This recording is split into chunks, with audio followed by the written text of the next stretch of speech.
अस्सलाम वालेकुम नाज़रीन, आज स्पेशल में आपको कहेंगे खुशामदीद। मैं हूं आपका मेज़बान सऊद ज़फ़र। आज हमारे साथ बरतानवी सहाफ़ी मौजूद हैं यवॉन रिडली। आपकी खासी शोहरत है और अपने सहाफ़ती करियर में आपने 2 किताबें भी लिखी हैं। एक किताब जिसका नाम है in the hands of Taliban और दूसरी टिकट टू पैराडाइज। आपकी वजह शोहरत 28 सितंबर 2001 जब यवॉन रिडली को अफगानिस्तान में तालिबान ने अगवा किया था, जब वो अपने अखबार संडे एक्सप्रेस के लिए काम करती थी और अपनी सहाफ़ती जिम्मेदारियों के लिए वहाँ पे अफगानिस्तान में मौजूद थी, और जब उनको अगवा कर लिया गया था उसके बाद उनकी रिहाई भी मुमकिन हुई, जिसमें पाकिस्तान ने भी अपना किरदार अदा किया था और बरतानिया ने भी अपना किरदार अदा किया था। यवॉन रिडली आज हमारे साथ मौजूद हैं। आइए उनसे कुछ गुफ्तगू का आगाज करते हैं। अस्सलाम वालेकुम यवॉन। वालेकुम सलाम। You've been a working journalist yourself since long, have been a field reporter, a writer, an author, and now you've become a politician, an activist, a very vocal person for very international issues, many. How do you take this transformation of yours, and how do others take this transformation? Well, I guess it's been a natural progression. I mean, quite a few journalists have gone into politics, so it's not that unusual. The reaction to me has been quite mixed. I tend to polarize people. They either love me or hate me, and people get a very fixed idea of who I am, and that's sad because I think that I'm more than this one-dimensional person that some people like to portray. Back in 2001, your captivity, how do you remember those days? Any negative feeling or some other thing? The real negativity I have is what transpired after I was released, and people asked me, how were you treated? I told the truth. I was treated with courtesy and respect, and this is not what people wanted to hear. You can't drop bombs on nice people. People wanted me to come out and say I was brutalized, I was tortured, I was abused. In fact, everything that happened to inmates of Abu Ghraib and Bagram, people expected those sort of tales from me.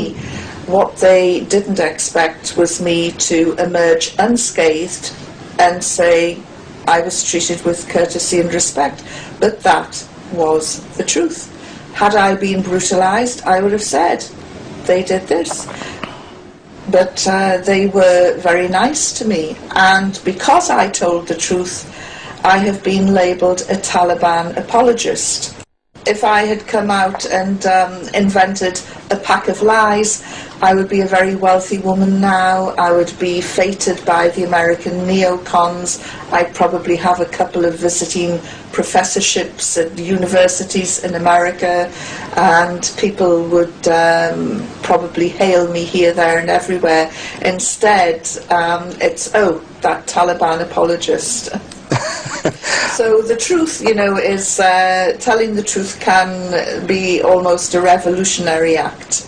And telling the truth, you yourself as a journalist, you've already been doing that before your conversion and after your conversion. Is there any difference? Well, I'm still the same person. It's people's reaction to me that's quite different. I mean, you know, as a journalist working in a newsroom, it's one of the most godless places that there is. Exactly. And a lot of our colleagues are secularists. And I have always had a belief in God. I was a practicing Christian before I converted to Islam. But I was able to get away with my religion with total anonymity because there was nothing overt to reveal me as a Christian.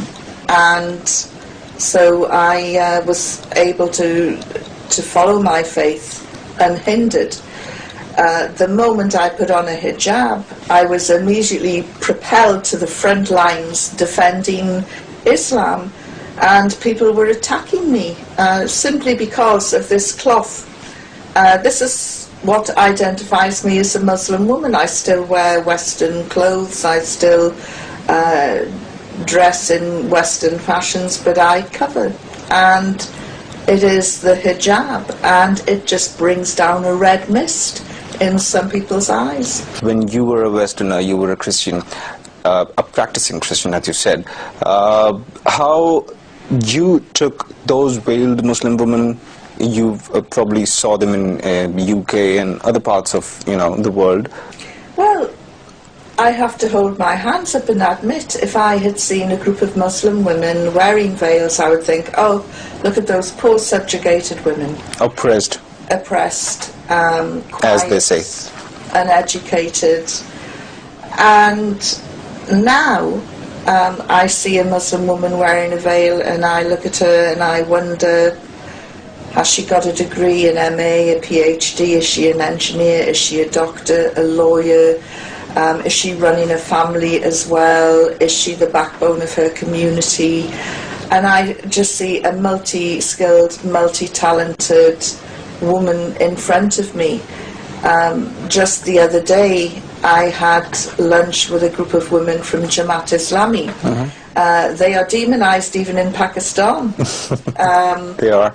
There are probably more PhDs in the women's group than any other women's group in Pakistan, in the entire region. So you say this whole attire is a personal thing? Most Muslim women I meet wear what they wear out of choice.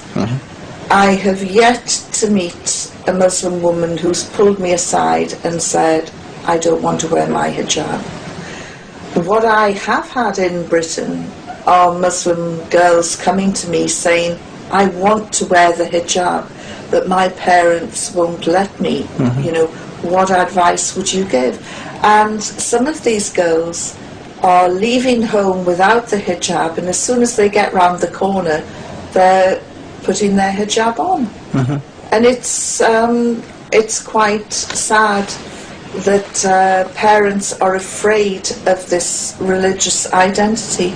There have been times where young Muslim women have come to me to ask me to intervene on their behalf. And I'm always very cautious because, teenagers have very fixed ideas, parents have very fixed ideas, and never the twain shall meet. So I'm always very wary. But when I have interfered or intervened, it's because the girls have come to me saying, I want a university education, and my parents don't want me to go to university. And I have intervened on maybe a dozen occasions now and gently talked to the parents about why, they should allow their daughters to go off to university. Sons, it isn't usually a problem, but it's their daughters. And what I say to the girls as well is this is all about trust. And when you go to university, just remember and respect the trust that your parents have placed in you. And if you do well and you emerge educated and with even more goals in your life, then this will open the doors for other young Muslim girls who also want to go to university. And the girls have gone on and they've done incredibly well, and they've become career women, and the parents have been very happy. We would like you to shed some more light on your professional work and all, but we have to take a break right now. नाज़रीन, एक break लेते हैं और उसके बाद Yvonne Ridley से गुफ्तगू का सिलसिला जारी रखेंगे. आज ही ये ब्रेक के बाद एक बार फिर आपको कहेंगे खुशामदीद। यवॉन रिडली हमारे साथ आज स्पेशल में मौजूद हैं, उनसे गुफ्तगू का सिलसिला मजीद आगे बढ़ाते हैं। Yvonne, now we would like to ask you about your professional experience and your transformation into a politician and this thing. You told us about your Taliban's captivity experience and all that. Now you are also running a pressure group, or rather a campaign group. What is it and what is the main idea behind it? Yes, I'm a supporter of a group called CAGE, which was born out of the injustices of Guantanamo Bay after the war on terror. It's now expanded its brief and isn't just concerned with prisoners who are still being held without charge or trial in the war on terror. It is also concerned with all the other injustices that have spilled over and affected Muslims in their daily life, like travelling overseas and being stopped by the authorities and questioned, people who are profiled and persecuted purely because of their skin colour or because of the way they pray. And it is making quite an impact in the UK. The government is now beginning to realise that this campaign group has its finger on the pulse of the Muslim community, and it does a lot of advocacy work as well. So it's grown and developed and concerned about human rights. Now here comes the phenomenon of Islamophobia. Vandalism cases and Islamophobia cases, they occur in the West, in UK, Europe, or you can say in America. There are many cases reported on a daily basis. Does it really exist, or just brought up for some vested interests of the West or of the East or anywhere? No, Islamophobia does exist. It's actually a very long word for racism, I think. And as a white working class person, I never expected to encounter this sort of hate. But again, since I put on the hijab, I've had death threats, I've had abuse, I have been told while I'm walking through London to go back home, wherever home is. Like many Muslims in Britain, I was born there. I don't have another home. And, and I am not targeted because of who I am. I'm targeted because of my hijab, because I am obviously a Muslim woman. Islamophobia is quite tangible. I have seen sisters being verbally abused, physically abused. We have had some horrendous cases which have resulted in deaths. In Germany, there was the hijab martyr, the woman who was stabbed to death in a court. Yes, Islamophobia does exist. It is a very worrying trend. But on the plus side, Islam is growing in the West.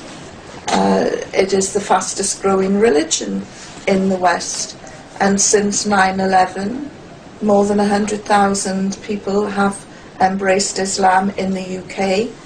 A large majority are women, professional women in their late 20s, early 30s, who are attracted by the way of life that Islam offers.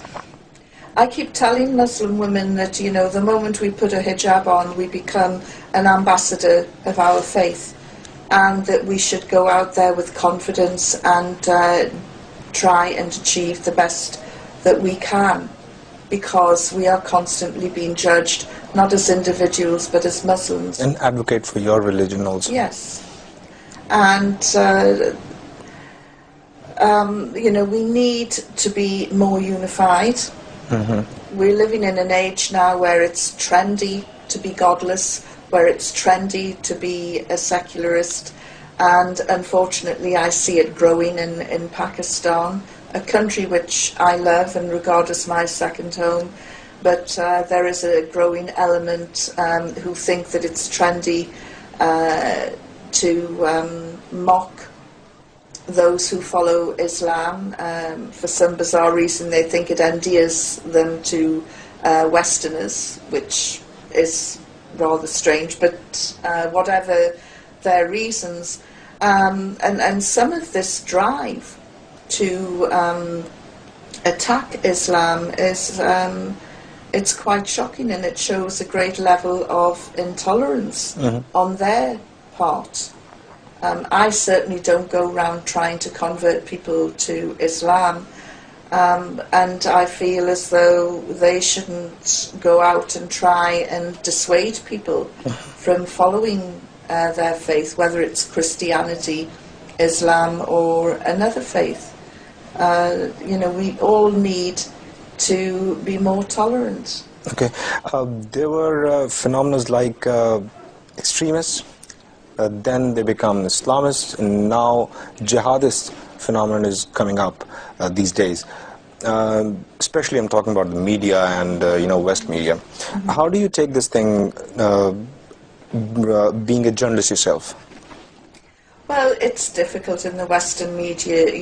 We live in a Zappa society. Viewers, readers have the attention span of a water gnat. They move on very quickly to different things and sit in front of their TV and press away. I had a meeting recently with Pakistan journalists, and I was praising the media here because I can still pick up a paper and get in-depth analysis from well-briefed column writers who can let you know what is going on, no matter how complicated the story is. Now, in the West and in the tabloid media, they can't handle a story with more than 2 or 3 strands. So, for instance, the Pakistan Taliban, as far as the West is concerned, they're the same as the Afghan Taliban, and they are all the same. They're all the same. And that's it. Yeah. And they can't look beyond the word Taliban, which is, as you know, totally wrong. The Pakistan Taliban are nothing like the Afghan Taliban. And in Pakistan, the Taliban here are 20, 30, maybe 40 different groups, funded inside and outside of Pakistan. You can't run a bombing campaign on a shoestring budget. Right. These are state-sponsored campaigns. And this is so complicated and mind-blowing for the West. And they don't like to think of it in that light. And so they tend to either shy away from it or go for the simple narrative, all Taliban are bad. And that's it. When in fact what they should be doing is, who are they? Who's funding them? Which dark forces are involved? Are there any intelligence agencies involved? Why would another country want to fight a proxy war in Pakistan? And anybody listening to this from the West will think, oh, she's a crazy conspiracy theorist. But I know that your viewers are much more sophisticated than that, and they'll say, yes, she's quite right. There are all these different strands, all these different elements.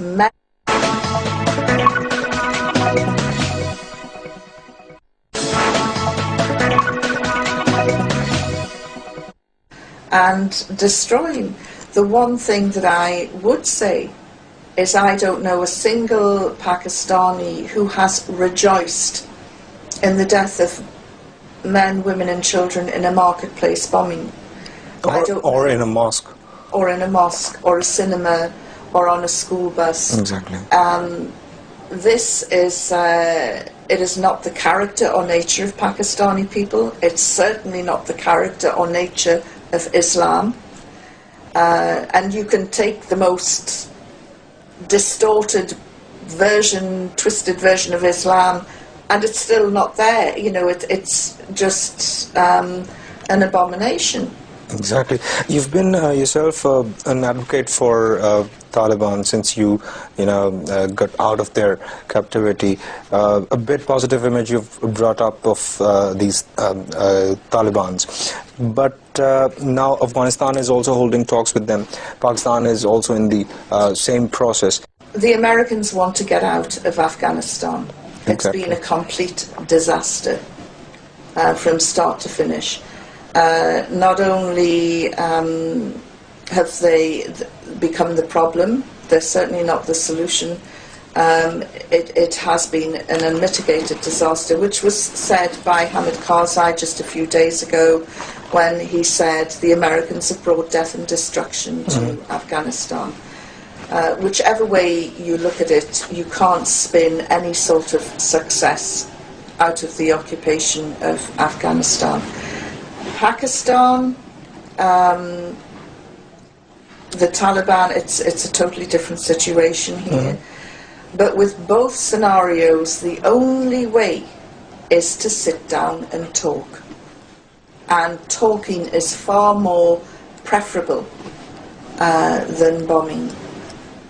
I'm much more hopeful in peace talks in Pakistan than peace talks in Afghanistan, because America is a new country compared to this region, which has a history going back thousands of years.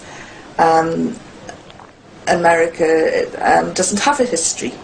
It's a fresh new country, still out of the wrapper, and they are no good at international diplomacy. They've yet to learn and develop the wisdom and the nuances of international diplomacy, which is why I'm much more hopeful that when the talks finally do take place here in Pakistan, they will be successful. The pictures that I've seen so far, though, there is one element missing. Where are the women? The women have to be at the table. Okay. We are half the ummah, we gave birth to the other half. Women should be represented in the peace talks. We will ask you about your pro-Palestinian, pro-Iran campaigns and your advocacy, but after this very short break. नाज़रीन एक break लेते हैं और break के बाद गुफ्तगू का सिलसिला आगे बढ़ाएंगे.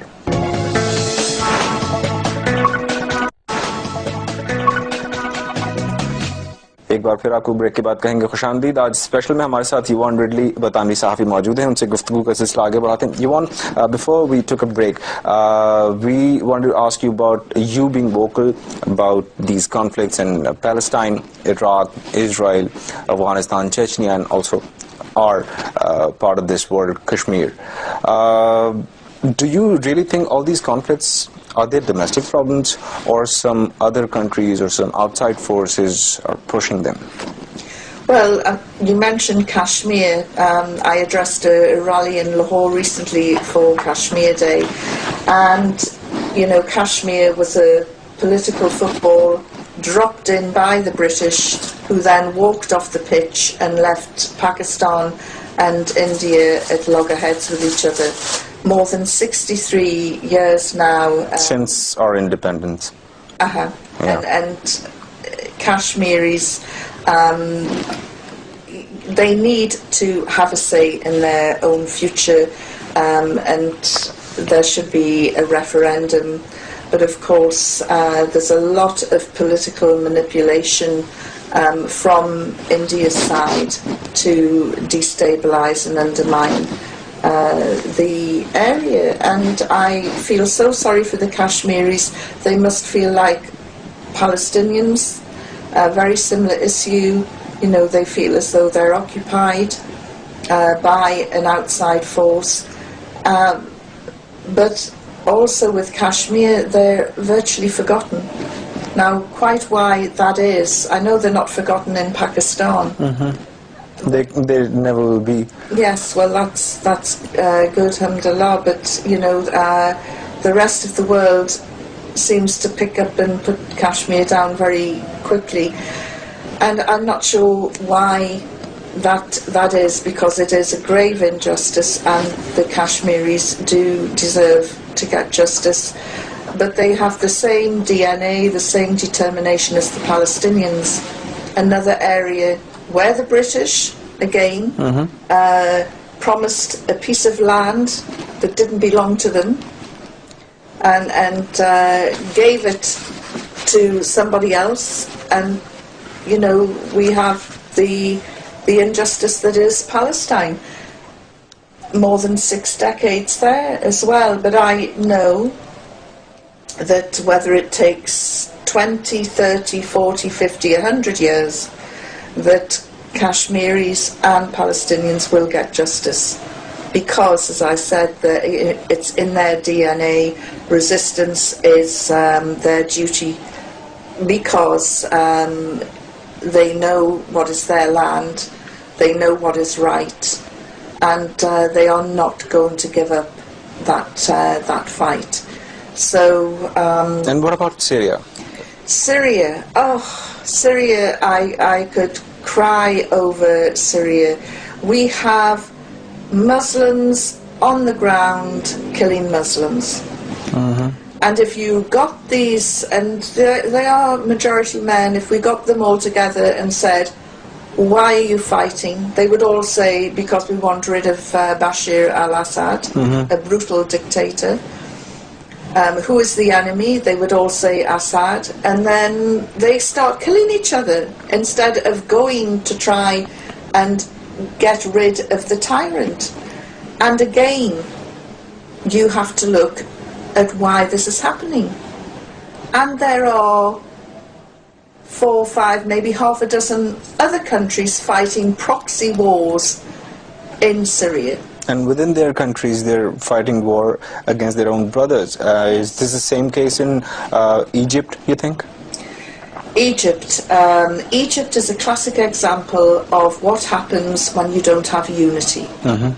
Now then, 3 years ago, 3 years ago this time, I was standing in Tahrir Square, speaking to a crowd of more than 1 million people to say, we are with you, we are supporting you, and screaming, Ehud Mubarak, you know, get Mubarak out. And it was an amazing occasion. I was privileged to be there. And now I look, and the dream has gone, has evaporated overnight, not only for practicing Muslims or the Muslim Brotherhood, but for the secularists, for the other parties. Why? Because they didn't stay together. That you have to have solidarity in a people's movement. It was obvious that the Muslim Brotherhood were always going to be the main party of the people, because they've been around for 60 years doing welfare and social work and building a strong movement, waiting for the day when the dictator would be toppled. So it was a no-brainer that they were going to win. And the left was fractured, and now there's no freedom of speech. Journalists are being arrested and locked up. You know, I said before, telling the truth can be a revolutionary act. Exactly. It can get you locked up in Egypt, and it's sad. Okay, locking up, it reminds me of Prisoner 650. What does it click to you? How did you get attached to Dr. Afia Siddiqui? You've been advocating for her quite a long time. I did some filming inside Guantanamo Bay for 4 days, and when I came out, I was really shocked by what I had seen there. And I spoke with Moa Zambeg, who's an outreach director for Cage. And he said he's still haunted by the woman's screams that he heard in Bagram. That started me off on this journey to find out who is this woman. I came to Pakistan, begged the media for help. They responded magnificently, and soon we established she was 650, and then we established she must be Afia Siddiqui. And then Afia appeared in Afghanistan and was shot by American soldiers. And then she was kidnapped, renditioned, and put on trial for a crime, an alleged crime committed in Afghanistan. And this crazy court case, which had no legal bearing whatsoever, went ahead, and she got 86 years. She is the most wronged woman on the planet today. And I will not rest until I secure her release or get help to get her released. And I came over to Pakistan this time at the invitation of a fledgling organisation called the Muslim Ummah Solidarity Forum. And their primary concern is with unity. But I said, while I'm here, I have to visit Afia's family. And we met. And, of course, despite all the promises from various governments, ministers in Pakistan over the years, the daughter of the nation is still being locked up in this Texan hellhole. And we need to get her out. And to me, the easiest way of doing it is knocking on the American door and saying, let her serve her sentence out in Pakistan. I have sat and talked to previous government ministers. They've slammed their fists down, they've thumped the tables. We will bring her back. And then they go in for a meeting with the Americans, and they're like that. Where can we kiss your feet? You know, and they don't ask about Afia at all. And they tell the Pakistani people one thing and they tell the Americans another. And of course this all came to light when the American government was asked, so how is the process going on for Afia Siddiqui? And it was who? What? Nobody's asked us. They have to ask. You know, the Americans want something from Pakistan at the moment. They want Dr. Afridi. He's a man of no worth. Let them have him. In return for Afia. Right. And I can't think of a single one of your viewers who would disagree. You are a journalist. A journalist tells stories, give the news to public, the viewers. How does it feel when you yourself become a story? Awful. We don't want to be in the headlines. You know, our role is to go out and inform people. And I said before, I worked as an undercover journalist. That came to an abrupt end when my picture went global. So I had to reinvent myself. And I became involved in humanitarian issues. And if I do have a little bit of fame or notoriety and I can use it to help others, then why not? And, you know, I've got a platform now and I will use it, and wherever I can to fight against injustices and try and bring some unity to this great ummah, this great faith. I mean, people say, what ummah? It doesn't exist. Yes, it does. And I see it, especially in the meetings that I have with women across the world, because you don't get disunity from sisters. They come together, women of faith and no faith, and they all want one thing, and that's peace. True. One more thing, and I think it would be lost. Now people, viewers or general public, they have access and excess of information.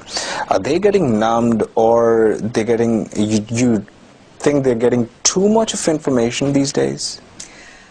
Well, you know, you're getting it on Twitter, Facebook, other social networks. Too much of info. Hundreds of channels, newspapers, in the West are headlines, pictures, and a few little paragraphs, which is why I love coming to Pakistan, a country where people are prolific newspaper readers. They like to sit and analyse the news, and when I sit at the breakfast table, I can really get great analysis from some of the major newspapers, and there are in-depth programmes like this, and where you can get a sense or a feeling of what is happening.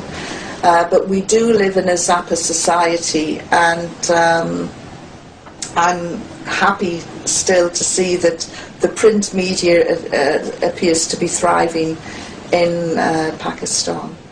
Thank you very much, Yvonne, for giving us so much precious time of yours and giving our viewers an opportunity to let them know about yourself. Thank you very much. Thank you. नाज़रीन, programme आज special से सऊद ज़फ़र को और हमारी मेहमान युवान Ridley को इजाज़त दीजिए। अल्लाह हाफ़िज़।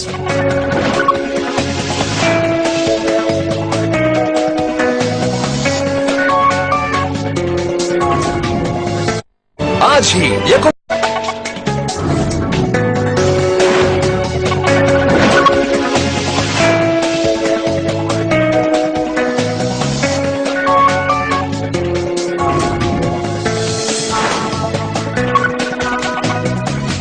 अस्सलाम वालेकुम नाज़रीन, आज स्पेशल में आपको कहेंगे खुशामदीद। मैं हूं आपका मेज़बान सऊद ज़फ़र। आज हमारे साथ बरतानवी सहाफ़ी मौजूद हैं यवॉन रिडली। आपकी खासी शोहरत है और अपने सहाफ़ती करियर में आपने 2 किताबें भी लिखी हैं। एक किताब जिसका नाम है in the hands of Taliban और दूसरी टिकट टू पैराडाइज। आपकी वजह शोहरत 28 सितंबर 2001 जब यवॉन रिडली को अफगानिस्तान में तालिबान ने अगवा किया था, जब वो अपने अखबार संडे एक्सप्रेस के लिए काम करती थी और अपनी सहाफ़ Released, and people asked me, how were you treated? I told the truth. I was treated with courtesy and respect, and this is not what people wanted to hear. You can't drop bombs on nice people. People wanted me to come out and say I was brutalized, I was tortured, I was abused. In fact, everything that happened to inmates of Abu Ghraib and Bagram, people expected those sort of tales from me. What they didn't expect was me to emerge unscathed and say I was treated with courtesy and respect. But that was the truth. Had I been brutalized, I would have said they did this. But they were very nice to me, and because I told the truth, I have been labelled a Taliban apologist. If I had come out and invented a pack of lies, I would be a very wealthy woman now. I would be feted by the American neocons. I'd probably have a couple of visiting professorships at universities in America, and people would probably hail me here, there and everywhere. Instead, it's, oh, that Taliban apologist. So the truth, you know, is telling the truth can be almost a revolutionary act. And telling the truth, you अपनी जिम्मेदारियों के लिए वहाँ पे अफगानिस्तान में मौजूद थी, और जब उनको अगवा कर लिया गया था उसके बाद उनकी रिहाई भी मुमकिन हुई, जिसमें पाकिस्तान ने भी अपना किरदार अदा किया था और बरतानिया ने भी अपना किरदार अदा किया था। यवॉन रिडली आज हमारे साथ मौजूद हैं, आइए उनसे कुछ गुफ्तगू का आगाज करते हैं। अस्सलाम वालेकुम यवॉन। Walaikum salam. You've been a working journalist yourself since long, have been a field reporter, a writer, an author, and now you've become a politician, an activist, a very vocal person for very international issues, many. How do you take this transformation of yours, and how do others take this transformation? Well, I guess it's been a natural progression. I mean, quite a few journalists have gone into politics. So it's not that unusual. The reaction to me has been quite mixed. I tend to polarize people. They either love me or hate me, and people get a very fixed idea of who I am, and that's sad because I think that I'm more than this one-dimensional person that some people like to portray. Back in 2001, your captivity, how do you remember those days? Any negative feeling or some other thing? The real negativity I have is what transpired after I was